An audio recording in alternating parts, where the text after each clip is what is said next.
नाशिकच्या पंचवटीत jogging track असलेल्या Shrikrishna garden समोर साकारलाय 7 मजली देवीदास हाईट प्रकल्प। मग येताय ना आजच आपला फ्लॅट बुक करायला देवीदास हाईट्स मध्ये। आमचा मोबाईल क्रमांक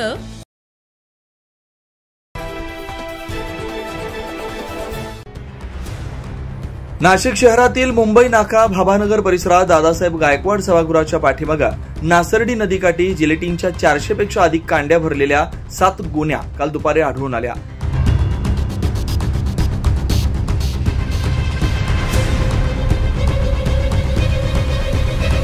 ऐन गणपती उत्सव सुरू असल्याने गौरीच्या आगमनाची तयारी तसेच गणेश मंडळांचे देखावे बघण्यासाठी नागरिक घराबाहेर पडत होते।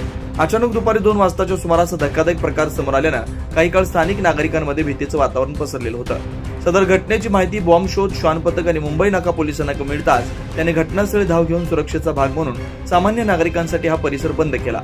जिलेटिनचा मोठ्या प्रमाणात साठा बघून स्फोट होण्याची शक्यता लक्षात घेता दोन्ही पथकाने स्फोटकाची कसून तपासणी केली।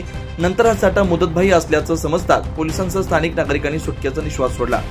आज जागरूक नागरिकांमुळे नासर्डी नदी जी आहे गायकवाड सभागृहाच्या जवळची त्या ठिकाणी काही म्हणजे ज्वलनशील पदार्थ आहे अशी खबर मिळाल्यामुळे मी तात्काळ घटनास्थळी पोहोचलो स्टाफसह आणि या ठिकाणी बीडीएस टीम बोलून घेतली मी, ज्यामध्ये त्यांचा डॉग स्क्वॉड देखील होतो आणि त्यांच्याकडून त्याची पाहणी केली असता सदरच्या ज्या कांड्या आहेत ज्या संशयित ह्या जिलेटिनच्या कांड्या आहेत ज्या कमर्शियल यूजसाठी वापरतात, जे खाणकाम वगैरे जे करतो आपण त्या कमर्शियल यूजसाठी वापरतात। या परिसरात असलेल्या सीसीटीव्हीच्या आधारे या घटनेचा संपूर्ण तपास केला जाईल असं पोलिसांकडून सांगण्यात आलंय। मात्र ऐन गणपती उत्सव काळात आरास बघण्यासाठी नागरिक घराबाहेर पडत असतात।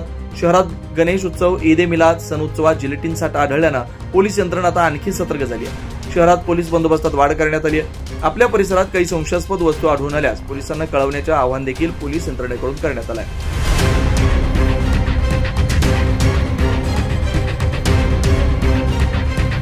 9 न्यूज महाराष्ट्रासाठी प्रतिनिधी इसाक कुरेशी, नाशिक।